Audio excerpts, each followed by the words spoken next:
Morning. ಇವತ್ತಿನ ದಿನ ತುಂಬ ಸ್ಪೆಷಲ್. ಏನಕ್ಕೆ ಗೊತ್ತಾ? My birthday. Today I am going to wear this sari.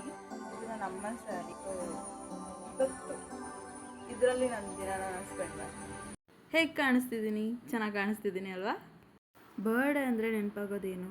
ಬೆಳಗ್ಗೆ ಬೇಗ ಎದ್ದು ದೇವಸ್ಥಾನಕ್ಕೆ ಹೋಗಿ ದೇವ್ರ ದರ್ಶನ ಮಾಡಿಕೊಂಡು ಒಳ್ಳೇದಾಗಲಿ ದೇವರೇ ಅಂತ ಬೇಡ್ಕೊಬರೋದು.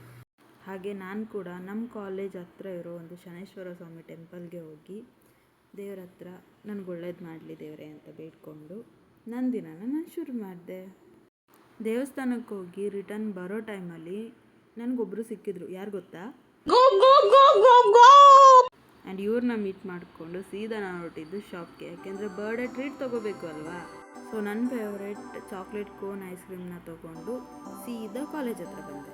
ಆ್ಯಂಡ್ ಇವತ್ತು ನನ್ನ ದಿನ, ನನ್ನ ಹುಟ್ಟಿದಪ್ಪ. ಸೊ ನನ್ನ ಸಂತೋಷಕ್ಕಾಗಿ ನಾನೇ ನನ್ನ ಬರ್ಡೇನ ಆಚರಿಸ್ಕೋಬೇಕು ಅಂತ ನನಗನ್ನಿಸ್ತು. ತುಂಬ ಜನದ ಹತ್ರ ಮಾತಾಡುವಾಗ ಕೇಳಿದ್ದೀನಿ. ಆ್ಯಂಡ್ ಇವತ್ತು ಕೂಡ ನಂಗೆ ಹೇಳಿದ್ರು ಬರ್ಡೇ ದಿನ ಅಳೋದೇ ಆಗೋಗುತ್ತೆ, ಎಲ್ಲಿ ಆಚರಿಸ್ಕೊಳ್ಳೋದು ಅಂತ. ಬಟ್ ಏನಕ್ಕೆ ಅಳಬೇಕು? ಎಕ್ಸ್ಪೆಕ್ಟೇಷನ್ ಇರೋದ್ರಿಂದ ತಾನೇ. ಏನಕ್ಕೆ ಎಕ್ಸ್ಪೆಕ್ಟ್ ಮಾಡಬೇಕು? ಹುಟ್ಟಿರೋದು ನಾವು ತಾನೇ. ನಮ್ಮ ಬರ್ಡೇನ ನಾವೇ ಖುಷಿಯಿಂದ ಆಚರಿಸ್ಕೋಬೇಕು.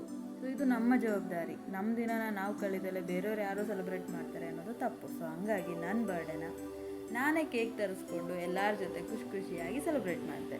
ಇವತ್ತಿನ ದಿನ ನಾನು ತುಂಬ ಎಂಜಾಯ್ ಮಾಡಿದೆ ಆ್ಯಂಡ್ ನನಗೆ ತುಂಬ ಖುಷಿಯಾಗೋಯ್ತು. ಇವತ್ತಿನ ದಿನ ನನಗೆ ಯಾರೆಲ್ಲ ಬರ್ಡೇ ವಿಶ್ ಮಾಡಿದ್ದೀರಾ ಎಲ್ಲರಿಗೂ ಥ್ಯಾಂಕ್ ಯು. ನಾನು ಅಂದ್ಕೊಂಡಿರಲಿಲ್ಲ ಇಷ್ಟು ಜನ ವಿಶ್ ಮಾಡ್ತೀರಾ ಅಂತ. ಮತ್ತೆ ಸಿಗ್ತೀನಿ ನೆಕ್ಸ್ಟ್ ವೀಡಿಯೋದಲ್ಲಿ.